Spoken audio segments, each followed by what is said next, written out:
Ladies and gentlemen, I would love to welcome Daniela to the show. Well, thank you for having me. It's a lot of fun to be here. I love listening to your podcast, and so to be able to translate closeness in the dance floor should be a lot of fun. Yeah, I think so too. And I think as people listen to this episode, you're going to find so many ways in which connecting through dance can help you connect in your own relationship and vice versa. And I think to start, Daniela, I'd like to ask you just a little bit about the dance world as it pertains to intimacy. You were telling me a little earlier about a subject that's very sensitive and very juicy that had to do with women who have a hard time letting go of control in their personal relationships. Is that right? I believe dance is a great exercise for couples that are having trouble with their roles in a relationship. Nowadays, women are becoming more of the dominant and the controlling one in the relationship due to so many things that I hope Tari can talk about in a different podcast. But in my experience, dance helps couples tremendously because the man has to learn to lead, has to learn to let go of the hesitation, and the woman has to let him lead. Otherwise, the dance will not take place and it will not work. So the woman needs to learn to trust their partner. She needs to let him lead. She needs to learn to follow. And in a sense, that connects us back to who we truly are, our feminine energy. And it helps the men get in touch with their role, be in touch with their masculine energy. That's what makes a perfect relationship, is when we are truly in touch with our essence and there's balance. Okay, got it. So then, what happens if a man and a woman both lead? That's not a dance. What happens then to the dance? Impossible to happen. And what happens to the connection or the intimacy or the incredible feelings that come from someone leading and someone following? Well, if two people follow, it would be a struggle, a battle, and a conflict, not dance, not flow, nothing would work. I see. Do you believe that in traditional relationships or monogamous relationships that someone needs to lead and someone needs to follow for it to be successful? Well, the interesting thing is, in a dance, when a man is leading, technically the leading is a suggestion of a movement. So in relationships, I think it's the same thing. We just need to be careful with the words of leading and not confusing that with dominating, right? Leading means being confident in the actions that you are choosing to make rather than demanding, controlling, and forcing a situation. Okay, great. So it sounds like you're saying that if a couple is in a relationship and a woman is finding herself controlling it too much or trying to take the lead too much, and that's not working for you, that dance is an incredible outlet to help solve that because it helps a man rediscover his role in leading and helps a woman allow and let go. Is that right? Yes, and be in touch with her feminine essence, which is ultimately what she wants, even though she might think it's not. Got it. Men don't really know where they stand in society because the woman is in charge for her life nowadays. She can cook, she can make money, she can pretty much do everything on her own. And fortunately or unfortunately, we had to learn that. We had to develop these skills and become strong to be able to survive in the society that we live nowadays. The unfortunate part, in my opinion, is because when that woman that had to adapt her energy, put aside her femininity to embark in a society in which she has to be masculine, quote unquote, when she comes into the relationship, she tends to remain in that role and the balance is off. Number one, she no longer allows the man to be the man, to take charge and to lead. And she pretty much becomes a control freak. And that obviously makes her be less desirable. And it makes her desire the man less too, because she pretty much takes his power in a way. So dance has helped me get in touch with my feminine essence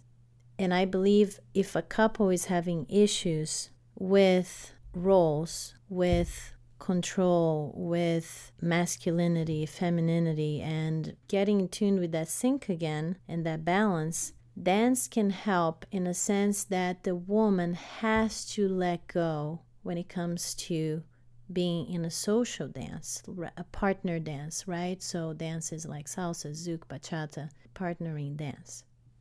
The woman has to let go of her control because the man is the one that leads in dance. She needs to find trust in him because he will do certain moves that if she's tense or if she doesn't trust him, it's not going to happen. The move is not going to flow. And so if a couple go take dance lessons, it can help them improve and find that balance again. The men, on the other hand, why is it a good exercise for the man? Is because he has to learn to take charge again. He has to learn to find that confidence to not hesitate when he chooses to make the move. Okay, that was really good and so clear. Thank you. You and I have spoken a lot about what makes a woman feel safe privately between you and I.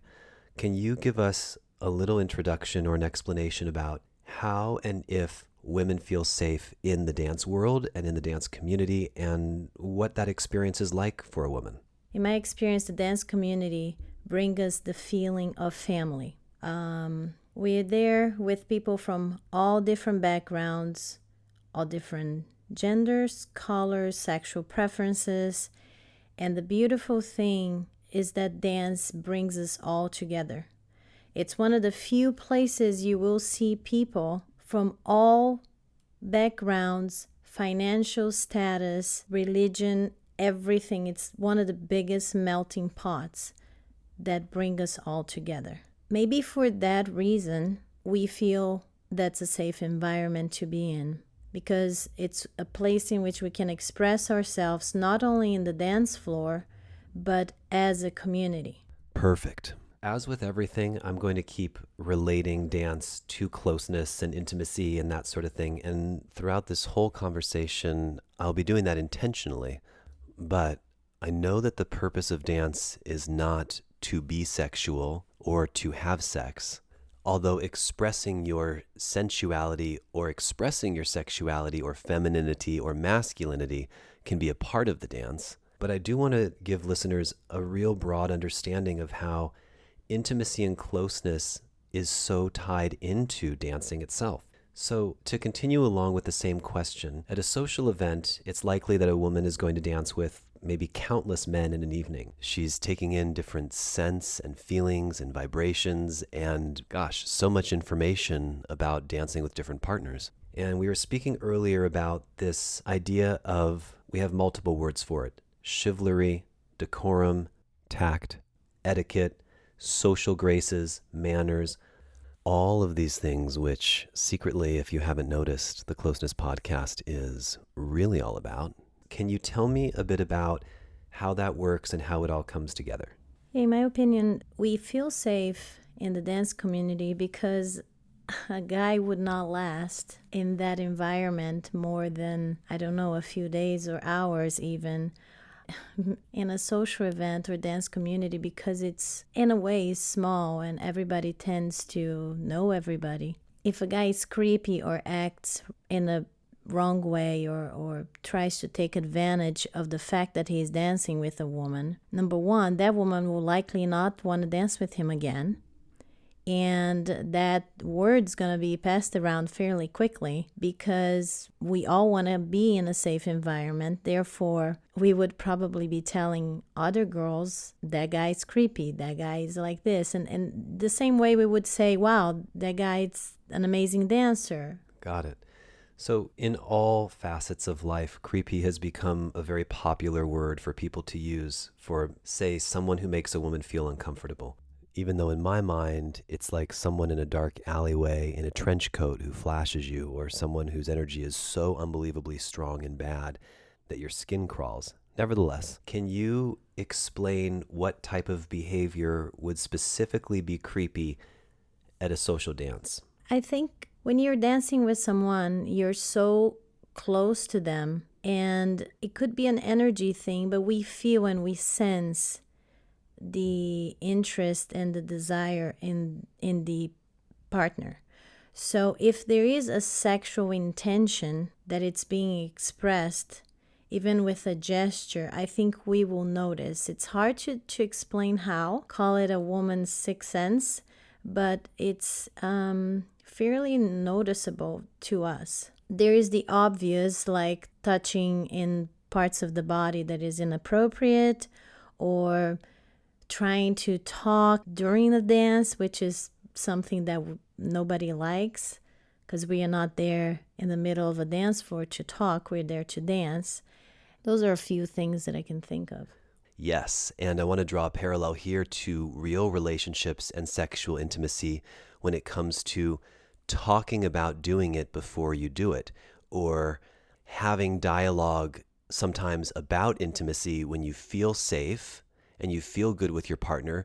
More often than not, what I hear from so many women is they don't want to talk about it, they want to do it, or they want to have it done to them. Now, very important disclaimer here, if it's the first time you're having sex with someone and you don't know what they like or what they want, or if they even want you yet, of course, use what you know about consent and use what you know about asking for permission. But if you are in a situation where it's consensual, this is where the desirable thing to do, the way to experience the most pleasure and ecstasy, is by doing and not talking.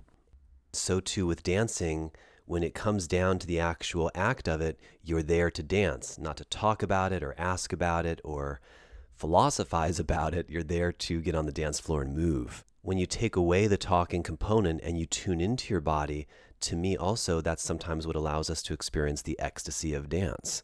Now, to go back to something you were saying earlier, I think what comes to mind for listeners when you were talking about inappropriate places to touch is probably boobs and butt, but I think you're talking about a little more than that.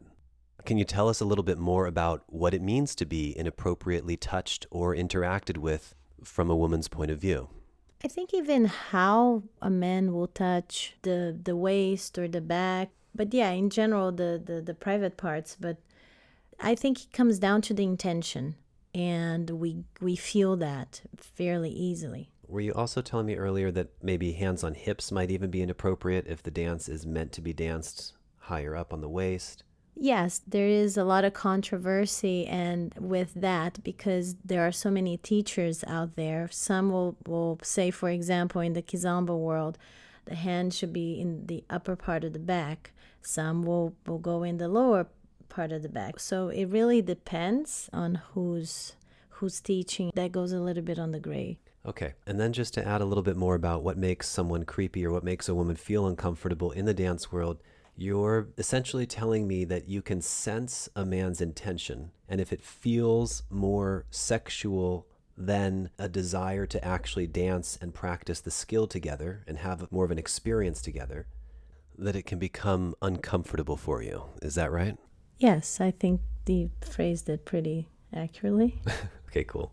All right, and before we go too far down the road of intimacy and sensuality, can you just give us a bit of a background of your dance experience? What you grew up dancing, what comes naturally to you, what you're familiar with, sort of an introduction to your world of dance in a nutshell.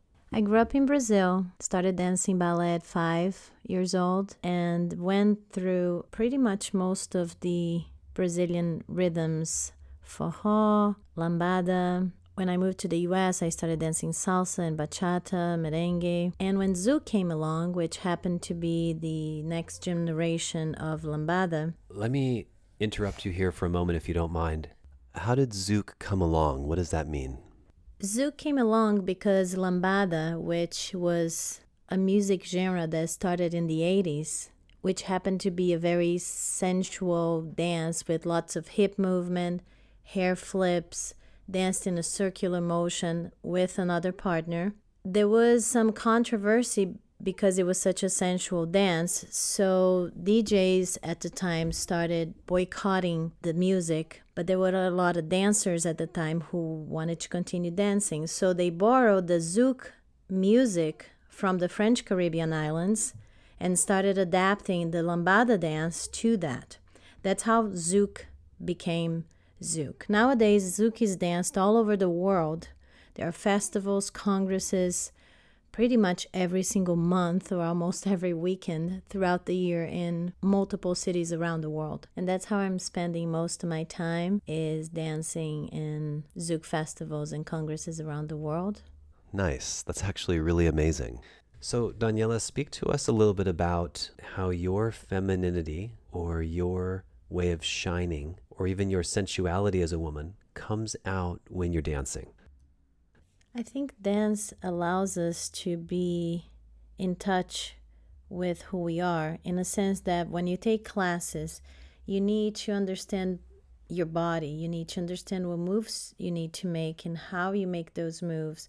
So you become more aware of your body. By becoming more aware of your body, you also become aware of how to move. I believe dance is a healing method as well, in which you release a lot of insecurities, because what I think is this: I only started actually feeling like that once I mastered the skill first, because before it was that frustration on getting there and knowing what to do and all of that. Once you master it, now you own it. Dance helped me become a lot more feminine and in touch with my feminine energy, in a sense that I used to be a little bit on the control freak side of a relationship. And through dance, you need to allow the other person to lead you. You need to put yourself in the hands of that person and trust. And I think dance is a beautiful vehicle to bring that out in you, to allow you to train you to trust on the other person, to train you to become more confident in yourself, to be more aware of your body, to be more aware of the moves you make. And once you developed the skill of whichever dance you're doing, a sense of power and a sense of ownership of the craft gives you the confidence to then bring out that light and the shine and the sensuality and all the stuff that's actually hidden due to religion, social programming, and maybe family standards and all of that. So I think dance is a perfect healing tool and developing tool for self-esteem, feminine empowerment, and strength. I think the fun thing about dancing is that first you should definitely learn to dance for yourself rather than for the other person, because that's when you have the most fun, when you're not worried about who's out there looking at you. And once you own that, and once you're so comfortable in your body and your skin, then dancing for the other person and for your partner becomes a much more pleasurable experience. Wow, so powerful and so good.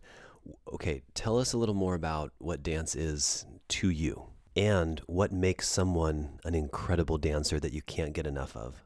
Dance to me, it's a way of expressing my feminine energy and my sensuality despite who I'm dancing with. I believe that the best dancers are the ones that dance for themselves and not for the other person. And that is something that you can easily identify on a dance floor, is when you dance for someone, as in, look at me, versus when you're dancing for you.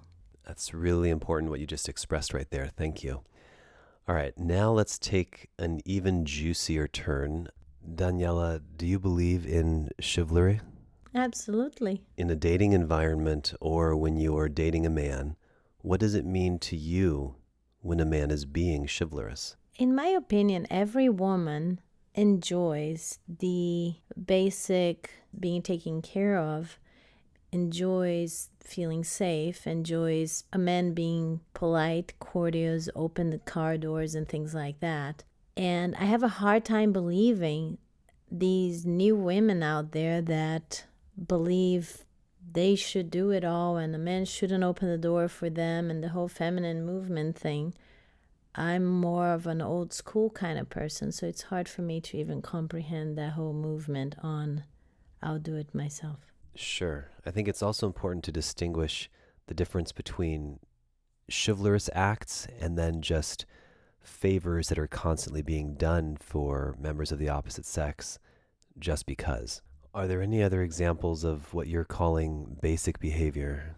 Typical ones are paying for bills, walking on the outside of the road so a car can hit him first instead of you, buying or bringing flowers, kissing a woman's hand, of course, opening doors, standing when a woman arrives at the table. What are the important ones and the most sort of essential ones in your opinion? All of the above. To me, there's not too much chivalry. Is there a difference then to you in chivalry in a dating environment versus chivalry in dance? Or do you think it all stems from the same foundation? I think chivalry in the dance community is essential for the simple fact that we are in very close proximity to the opposite sex. Therefore, rules and guidelines are a must in order for it to be a safe environment and a fun environment for everyone involved. Okay, cool. Do you think that men in the dance world ever don't feel safe? Absolutely, yes. Just like there are men that will try to take advantage of the situation, there are also women that do the same. And there are lots of stories and very juicy stories of men in the dance scene who have the Me Too hashtag in their lives. Obviously, it's not the Me Too in the sense that they were raped or things like that, but definitely sex harassment happens both ways. Okay, well, since this conversation took a very unusual turn, do you feel that there should be equal weight or equal understanding for a man who has a Me Too story versus a woman who does?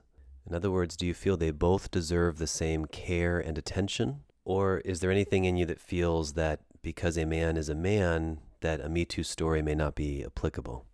I think because the nature of who a woman is, more fragile, more sensitive, and all of that, it's a more delicate situation than with a man, also because of body size, strength, and all of that. But if any human being goes through sexual harassment, is obviously an uncomfortable situation. I think the difference is that a man, because of its, I guess, size and strength and being a man, he can get out of this situation, because it's much harder for a woman to force a man to have sex. That's not even possible, right? Let's face it. Now we're getting into some deep water and some very dangerous territory. Do I think a woman could force a man to have sex? I do think so, insofar as him feeling uncomfortable or unable to say no, or him feeling guilty or bad or like he should or he ought to, even for the basic reason of being a man, like this, I should want this or I should need to do this. He might even be feeling guilty for not doing it because she's upset or sad about it, or expresses even anger or frustration. All these things could lead to someone giving in to doing something that they don't want to do. But if he's not, for whatever reason, able to express no and goes through with it anyway, I think everybody has been in that position one way or another, where something's happening, you're not sure you want it to happen, but you go through because you don't want to rock the boat, you don't want to make everyone feel uncomfortable, something like that. Is there anything else you'd like to add to this that you think would benefit listeners to hear before we move on? Well, actually, I've heard of quite a few stories about men who has some of the dancers who would have their rooms invaded by women who actually want to have sex with them, and would literally burst into their rooms. And I think the Me Too stories, it can definitely happen both ways, but it's just not publicized as much, because I think a man would even feel shame to actually tell a story like that. Like, wow, I woke up and there was a naked woman in my bed and I didn't want to be with her, and it's embarrassing. And for men to come to that place of sharing something like that would get even a bad rap amongst other men who would be like, what do you mean? You should just do that. That, I think, is a really powerful message to share. I know we weren't really going down this path when we started our conversation, but here we are, and I think that's really powerful and potent of you to share. So, to gently ease off this subject a little bit, is there anything set in place in your mind, whether romantically or in the dance world, with regard to chivalry, that a woman does back to a man or for a man to honor him or respect him or nurture his boundaries, something like this? Or does that just not exist? It's a very interesting question. To be honest, I can't really think of specific things that a woman would do to be chivalrous.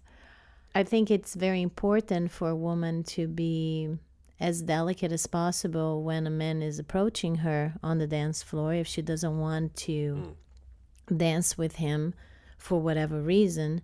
But I think that's both ways, not just for the women. I think men and women in the dance community, or at least most of us, will try to be as gentle and delicate, expressing or thanking the person for inviting them to dance if they choose to say no. So that's just basic cordiality. Okay, this is great because it brings up two topics. I want to wrap up with this idea of chivalry, and I want to just verify that in your mind, chivalry is one directional in a sense. It's from the man to the woman. It doesn't necessarily go from the woman to the man. Does that feel right to you, that it's a man taking care of a woman, and there's not necessarily something that a woman does back or gives back in terms of this chivalry subject? Yeah, I think it was created in this way. I don't really know why. I guess historians will be able to decipher why this behavior started and exists till now, to this day. But yeah, I don't really understand or know why it's a one directional thing. Would love to hear other people's opinion about it. It's interesting, and again, such a bizarre turn that we took, but I was thinking, we do so much to protect women. We, we do so much to protect women and care for women, and make sure they feel safe. And then when this story came up about the whole Me Too thing, I thought, well, I wonder if women do anything to make men feel safe or comfortable or sort of provide an act of chivalry in return that maybe goes the other direction.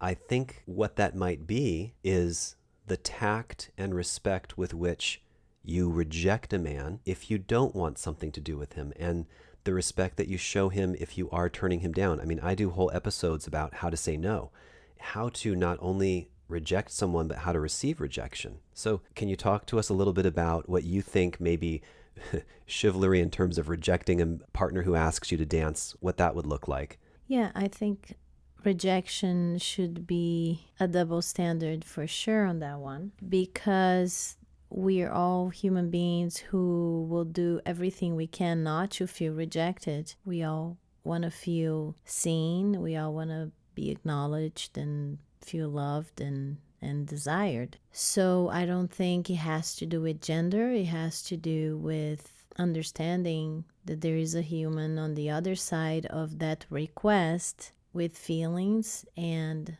hopefully a good intention.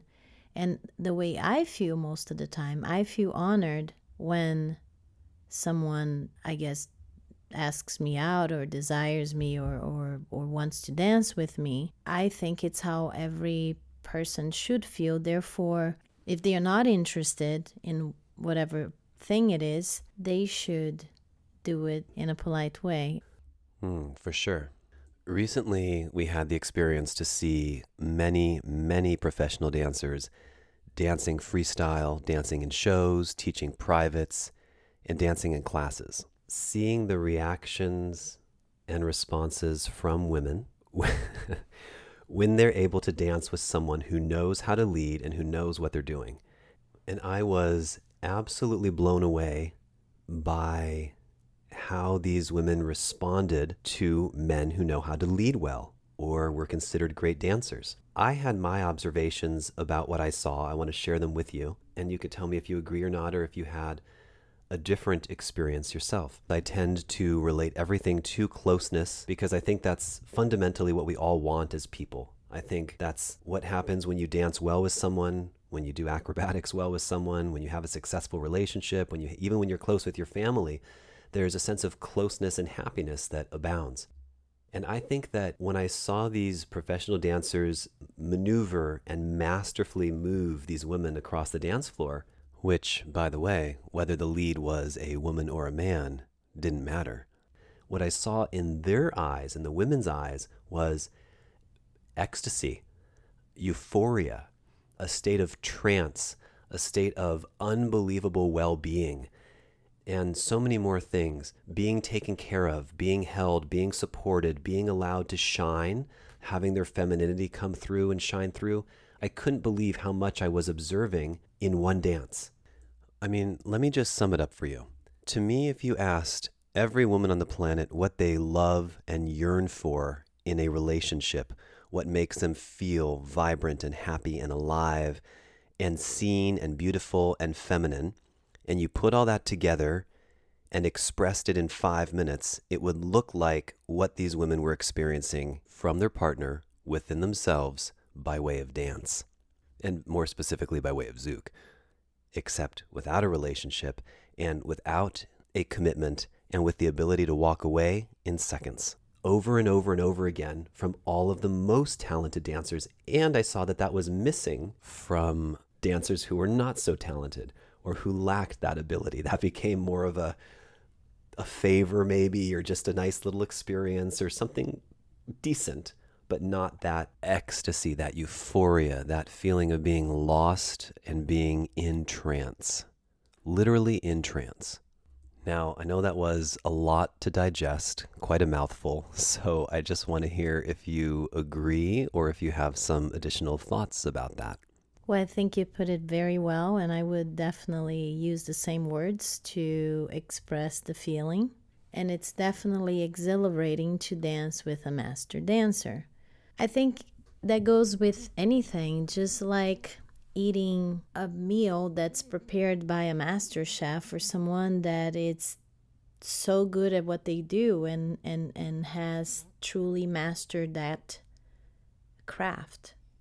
I agree with that, but I think that some skills don't lend themselves to female pleasure or sensuality at all. Say, for example, in the case of a professional, I'll just put something out there, no offense, football players. I don't see a woman getting lost in a trance due to her amazement of how far or hard a man can throw a football, hit a baseball, swing a club.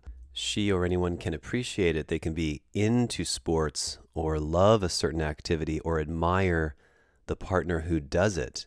But I think to derive the exquisite pleasure that you're getting from dance, in some regards, the skill set has to be centered around things that females derive pleasure from. But other than that, I agree. So you're absolutely right. The feeling we experience in one dance is, I think, what makes us keep coming back and is what makes the dance community grow, is because we get fulfillment in so many different human needs out of one dance. So much fulfillment. What was so interesting to me also was the parallel of that feeling of what a woman gets to experience when she's being danced with well, with real live relationships. If you're in a traditional relationship, committed monogamous relationship, I find that that's typically what a woman desires, is to feel feminine, to feel cared for, to feel safe, led, shiny, beautiful, all these things. So what is so unbelievably fascinating to me is usually that feeling is reserved for relationship, and usually a sexual one and or a monogamous one. And yet here you're able to experience those same feelings without a relationship and without owing anybody anything. In fact, it's 5 minutes of your time, or 10 or 15, depending on how many dances you have. And I think that's extraordinary on so many levels because it's so fulfilling and it's so safe and it doesn't require anything of her. In your opinion, what do you think a professional dancer or someone who can give a woman that experience is getting him or herself by leading that experience? And it is an interesting point to bring up that both a man or a woman can be the lead, that either a man or woman can take on that role together. So to distill down, my question to you is, when a person takes on the role of a lead, what do you think is being fulfilled in them? I think the lead is taking the same benefits as the follower, or in this case, in general, the man is taking care of the followers, taking care of the woman. It's being in his masculine. It's taking charge of the dance. And that's a very powerful place to be in, knowing exactly when to take charge, when to do the next move, and then having the feedback, which is the response from the follower, of actually responding at the perfect time, which brings an amazing sensation of, wow, we're really in sync with each other. Because obviously you have to develop the skills of the craft of dance, but then it comes down to connection, being in sync, being present, being in the moment. And I think that's when magic happens. Okay. I want to ask you a bit of a dangerous question without insinuating anything. If sex is one of the most beautiful things we can experience as a couple or when we're in a partnership, sharing sexuality together, how close is the feeling of euphoria that you get when you dance personally to that? And of course, I'm not suggesting it's a sexual feeling. I'm asking in terms of if great sex is like a 10 out of 10, do you enjoy dancing equally as much? Well, dance is one of my biggest passions in life. So to me, it can be, it's hard to say because I wouldn't say it's as equal because the experience is so different. But I would assume that anyone that has a passion or a hobby that to them is top priority in their list of things that make them happy, maybe they experience that, because I've heard chefs talking about how they go in trance when they're cooking something, and or musicians when they play an instrument. So to me as a dancer, yes, the dance can take me to a place of ecstasy and trance, just like good sex can too. Right. But it has to be good, right? Right. I think you're suggesting, and I agree with you, that a lot of these activities put us in a flow state or a theta state, or allows us to connect to whatever we want to call it, God, source, the universe, or whatever, and we're doing so through our passions. Sex could be one of them, playing an instrument could be another, being a chef and dancing. Is that right? Yeah. Okay. Oh, this is good. You're familiar with the expression fake it till you make it, right? Yes. Would you recommend new people to the dance world fake it till they make it? Because, I'm going to give an assumption, if someone demonstrates qualities of being what I'll call either a beta male or a beta partner, such as, oh, excuse me, oh, I'm sorry, ooh, pardon me, maybe looking down, nervous, jittery body language, or too tight or too hard or too firm, if they're making a lot of beginner mistakes, do you think there's benefit to faking it till you make it? Or finding or resourcing a level of confidence within yourself that maybe isn't authentically there yet to provide a better experience for both partners? Wow, that's a tough question, because at the same time that I like when someone acknowledges if they did a mistake with a quick, I'm sorry, you obviously don't want somebody doing that constantly. Right. And we know when somebody is new, we obviously know, and there's a certain level of understanding that there's only so much they can do and that they will do mistakes because they don't own that skill. But on the other hand, there's also those big egos out there that will always put the fault on the follower, which is funny because teachers always like to say in class, it's always the leader's fault. Mm-hmm. But there are those out there that no matter what, they always think it's not their fault. And are you in agreement with your teachers that it is always the lead's fault? For the most part, yes. And that's why I always like to acknowledge when I make a mistake.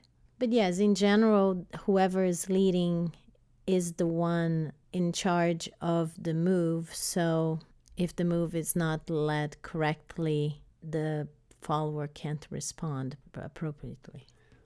Can you describe the qualities of a phenomenal lead? What makes someone who's an outstanding leader someone so desirable to dance with? What does he or she do or not do that makes it such an intoxicating experience? Well, that's the part that I think chemistry plays a big part. I can go hocus pocus on that because I think we are made of energy. We are energy. So it's two energy fields coming together. And with that, just like when you see somebody and you like them, or when you see somebody and you don't like them and you don't really know why, I think in the dance floor is the same thing. That's taking away the obvious, right? Knowing exactly the right moves, being a master and skillful dancer, meaning being a technical dancer. So it's a combination of knowing your craft and your energy field in combination with the other person. It almost sounded like you said, I'm using my words here, that it doesn't matter if the lead is a great dancer because your chemistry could dictate whether it's going to be good or not, like when two people meet in a normal situation as well? I believe one of the most important things to make a dance great is the fact that both people are enjoying the experience. So let's say you're a beginner, but somehow you're having a good time. You might be doing some mistakes, but the fact that you're confident, even being a beginner, you're just confident that I don't know so much, but I'm going to do the best that I can and I'm going to have fun with the process rather than being self-conscious and being afraid and being scared and all of that. But you're just enjoying and doing the best that you can, even if all you're doing is a basic step. I think it's possible for us to enjoy that dance. Now, on the other hand, I can dance with a technical dancer that's a master teacher, a master dancer, and there's so much ego, and you could dance with someone that is so into themselves that they forget about who they're dancing with, or that dancer that is dancing just so everybody can look at them and they lack the connection with who they are dancing with. So to me, one of the most important things in a dance is definitely the being present, connecting with who you're dancing with, and doing your best to have fun despite your technical skills. Yeah, that was really well explained, especially the part where you said that a lead can be so into himself that he barely recognizes who's in front of him or doesn't give attention to his partner. Because I've heard women complain about that in sex as well. When you ask them what makes a satisfying partner, it's a man who is into them and not solely focused on their pleasure or their ability or their skill. And it could get tricky because, especially sexually, a lot of men are focused on their ability, even though it's intended to pleasure you, but they're so focused on the arrogance of it or the ego of it or how great they are because they've pleasured you that it takes away the human connection. Are there things that you think a lead can do to help their partner feel safe? Their confidence level, how respectful they are, how gentle they are, and how firm they are. It's a tough question to answer because it's important to have the skills. If you're a novice, when it comes to my physical safety, it's making sure if you're a beginner not to try crazy moves because you don't have the skill yet to, for example, do a dip. You could injure my back, you could throw me on the floor. So definitely be conscious of what you can and cannot do.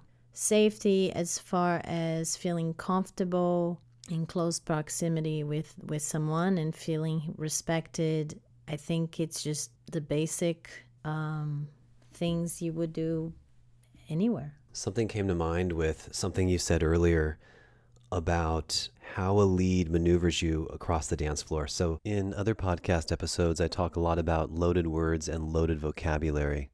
God, money, power, sex. These are all loaded words insofar as we generally know what they mean, but we all have different meanings for them. So we have to be careful with how we use them. And I actually think that leading, which can be similar in some regards to dominating or being dominant, can be very confusing. In intimate relationships and dance, someone has to take the lead. And they have to be dominant, and they have to be, in some regards, using this in a gentle way, aggressive. They have to initiate. They have to move forward with confidence. Literally move forward. Literally push your body backwards or draw it towards you with confidence. At the same time, it's so interesting because this in dance must be done so delicately. I'd love to hear some of your thoughts on that, if you agree, number one, and if you have more to add to it. But just getting into the subtleties of what being a good lead is all about. Well, I like to compare that again with preparing a meal or playing an instrument. It's the nuances and the super. I guess that's why I prefer to be a follower than a leader, because it takes so much skill to know exactly the amount of force necessary to create a movement. And so it's something that definitely requires skill, practice, patience, and yes, it's sorry. You're good. Not so Because you much. said it so well. You're right. That's it. What else can I say? You already said it, the whole thing. I would just repeat myself. Okay, so you like what I'm saying and you agree. Yeah, you said it perfectly. And to me, it's the same way, referring back to being a chef, preparing a meal, playing an instrument. It requires a lot of practice, it requires a lot of dedication, and it's all about mastering a craft. Sure, and I agree with you, but I'm leaning towards trying to find something that could help leads or possibly men or people who want to be leaders in a dating situation or relationship situation find their confidence and their ability. Sharing with us your thoughts on how you like to be led. Because as men who hear things like, I need to lead, or I need to be dominant, or I need to make the first move, I think some men think they need to move forward with full force, when the truth is there's an art to it. And I'd love to hear your thoughts on that. Well, what we like to say in dance, the leader is not forcing anything, he's simply suggesting. So every movement that he's making, he's giving us a suggestion. Would you like to do this move? In a way, it's up to us to choose to do it or not. What makes a dance epic is when the leader suggests the move and the follower knows how to perform that move, and on and on and on with every single move. Now, the interesting thing in dance is that with a split of a second of a hesitation in the leader's part, we notice and we feel it, and then that either we have to improve, no, how to say it? Well, I think what you're trying to say is improvise, but is it also too much to say that it ruins the move or can ruin it? The slightest hesitation can throw off the move. You miss the beat. Right. And what's the feeling that happens when you miss the beat? Well, then now you have to improvise and come up with something else and find a different way. And I think in life it's the same thing. I think what we love is a man to take the lead, to be confident in the move that he's making. And if there's hesitation in that move, it just becomes not sexy and not desirable. So when it comes down to the man taking charge and being the leader, yes, that's a beautiful thing, but as long as he understands he is suggesting, not forcing a situation. Mm-hmm. It takes two to tango. And this is such a fascinating point, because what Daniela said is a lead needs to both offer a suggestion without ever hesitating. And that is an extremely interesting and challenging place to be, because a suggestion is not a full power initiation. A suggestion is not, we're doing this whether you like it or not. It's an offering that's being done through leading. And the interesting thing is, what makes a dancer an amazing dancer is knowing the capacity that that woman has to make that move. So let's say you're an amazing dancer and you can do all kinds of things, but the woman you're dancing with might not be able to do those moves. So a great dancer knows how to read that woman and know how far that woman can go. That's what makes a great dancer, because that dancer will be able to make every single woman on the dance floor look amazing and feel amazing, because he knows how far she can go. Beautiful. And he will never go past that, making us look bad. The Right. job of the leader on the dance floor is to make the woman shine, or the follower shine. Right. Good. Based on what you just said, are there moments just in dancing, are there moments of jealousy, frustration, and anger? If someone dances longer with someone else or more than one dance with another woman, will another woman feel, why didn't he do that with me? And what is all that about? Oh, wow. There's so much on that. I think you should save that for a different podcast, because we could be hours talking about the dramas and the ins and outs of human psychology on the dance floor. Are you open to giving us like a succinct example of if that exists and maybe what your thoughts are on it?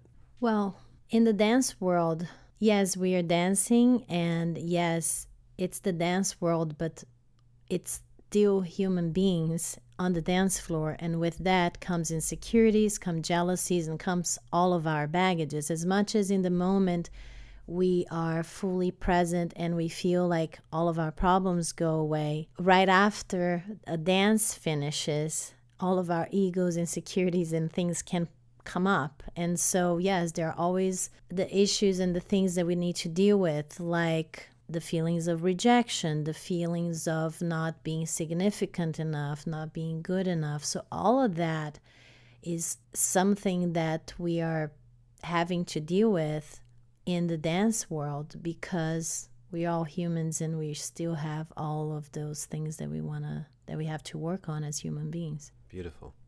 I'm just going to throw you a couple wild cards before we wrap up here. You were saying that a follower's role is to shine and a leader's role is to make the follower look good. Do you agree? Yeah, that's pretty much how it works. Okay. In your personal experience in relationships, what is a man's role and a woman's role? I mean, we're talking about a heterosexual relationship because you're heterosexual, but how do these roles play out for you? I think a perfect relationship is when both people are there for each other, choosing to help them see parts of themselves that they cannot see on their own. To me, that's a powerful relationship. It's helping the other person see the beauty in them, see the qualities that they have, and remind them that they are there for them no matter what. I love this. What I'm hearing from you is a message of unity and togetherness, and not necessarily separation or what one man should do or a woman should do. Is that right? I think it's everyone's job to make us all shine. I think, and that's even beyond the relationship. I think if we all choose to focus and see the best in each of us, we will all shine together. I find pleasure in sharing with friends, family, and love partners the best in them. That makes me feel good. Just like it makes me feel good to acknowledge an amazing dancer on the dance floor, I always like to give them compliments. And if we could all do that with everyone around us, the world would be a different place. Sure would. Last two kind of crazy questions. Specifically in terms of gender roles, what are some things in a relationship for you that a man can do for you that makes you shine? And then what are a few things that you feel you're good at that helps make a man feel like he can shine? I've experienced relationships in which the men would freely express what they feel about me and my qualities on a consistent basis, in a sense that not that they have to, but they like that. And to me, that's when I felt the most powerful and confident. Once again, I think it's like that tribe in Africa that they did that study. When somebody does something wrong, it's about bringing the community and reminding that person of all the amazing things that they are. And that is how we improve or help someone become better. Highlighting the loving qualities, highlighting the things you appreciate, keeping the focus on appreciation, all of that. Yes. And it sounds like you think that both parties should be doing that, that goes unanimously to help a man shine or a woman shine. Absolutely. Wonderful. It has been an absolute pleasure to have you here today. I think you've given us such a unique perspective and a really rare glimpse into the dance world. And I think that so many of your experiences and your immersion into this world have given us a very special perspective. As a result of this, I think listeners have got a really good idea about what closeness in dance is and can be. Thank you. I enjoyed this experience as well. Is there anything else you'd like to add before we wrap up? Go get on the dance floor and experience everything that we shared here. When in doubt, get on the dance floor. Now, in case you missed it, Daniela's really been talking a lot about her style of dance that she enjoys the most, which may be a word that you haven't heard before. It's called zouk. Both of us would strongly recommend you trying out this class if you haven't seen it before. In my own words, it's incredible because you're able to guide your partner not just through specific basic steps, which there are those, of course, but also through all sorts of unbelievably freestyled movement. And in that freestyle and in that flow, I think is where people seem to be finding this trance state, is in spirals and circles and chest movements and neck circles and everything in between. Would you like to add a little bit more to that? The beauty about the zouk dancing is also the vast repertoire of music genres, which I think other styles of dance don't bring to the table. This is big. We can dance zouk to Frank Sinatra all the way to reggaeton and Justin Bieber. We can have slow dances and we can have fast dances, and I think that's what makes us stay up dancing until 6 a.m. and on. That's actually a really big point that Daniela is raising. Typically, when you dance salsa, that is one specific kind of music. You love it or you hate it. It's generally only one genre, but you can have hip hop, R&B, Latin music, everything in between. And to me, that's what makes it accessible to so many people, is because people respond so strongly to the music they like the most. You know, I have a background in hip hop dancing, which primarily is done solo, or you could do it in a group, but you're generally not touching anyone else. And a lot of dance is like that. As someone who has been introduced to social dancing, I just cannot believe the parallels to closeness and intimacy. There are so many ways, and I don't just want to say this about zouk, but in all styles of dancing, salsa dancers, bachateros, people who do swing, there's such an incredible connection that can come from dancing with a partner. And I know we've been talking about zouk predominantly in this episode, but it's just for all forms of dance that connection can be so special. And it could happen with a brush of a hand, a breath, a footstep. It can come from anything. One of the things I appreciate so much about zouk, however, is the way your body is connected. And also another one that I learned about recently called kizomba is where you are attached, where you are pressing against the other person. And in some cases, that's your abdomen or your chest or your stomach area.